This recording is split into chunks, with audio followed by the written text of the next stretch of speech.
I'm Ian Hopkins, the Chief Constable of Greater Manchester Police. I'd like to give you an update on the investigation so far.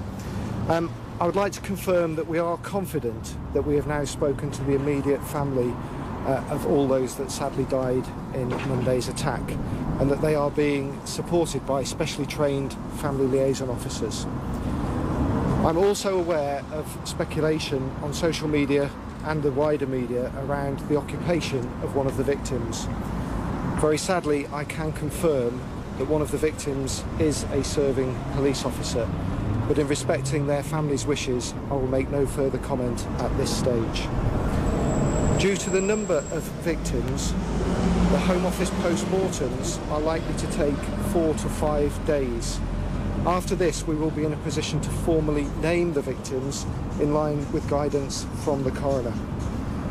I would also like to confirm that we have spoken to all of the families of those that lay injured in our hospitals, and of course we are doing all we can to support all of them too.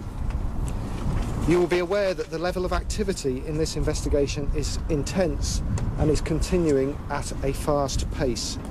We have made 3 further arrests in connection with attacks overnight, and this afternoon we entered an address in Manchester city centre using a controlled explosion.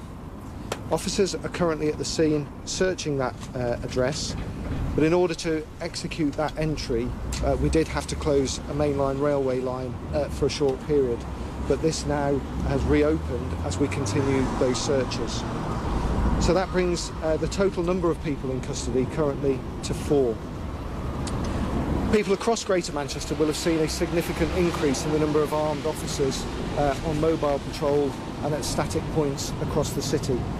We have been supported by forces from across the northwest and beyond, and this forms part of our well tried and tested plans for any major terrorist attack. Obviously, with the announcement from the Prime Minister last night of the increase in the threat level to critical, you will be aware that the military are supporting policing across the country under the codename Operation Tempora. This is about the military being used to guard iconic sites and other sites outside of London and across parts of the north. This frees up armed police officers to then give the police service capacity to deploy them to places like Manchester as part of our plans for keeping the country safe.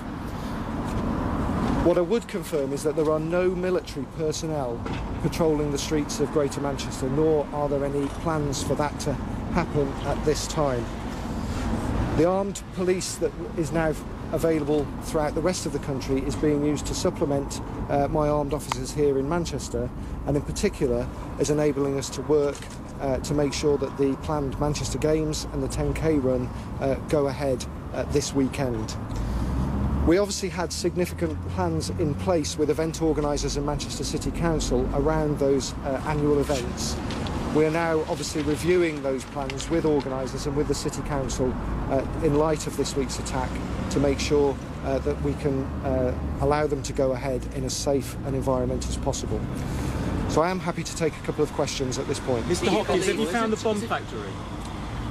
As I've said, we are carrying out extensive searches of premises across Manchester, but it would be ill-advised of me to comment on the investigation to that level. Do you believe that somebody else put that bomb together, and are you searching for that person? Is this a search now for a bomb maker? I think it's very clear that this is a network that we are investigating, and as I've said, it continues at a pace. There's extensive investigations going on and activity taking place across Greater Manchester as we speak. So thank you very much, ladies and gentlemen. Is there a report that his family spoke to the police? Why ask questions when we answer?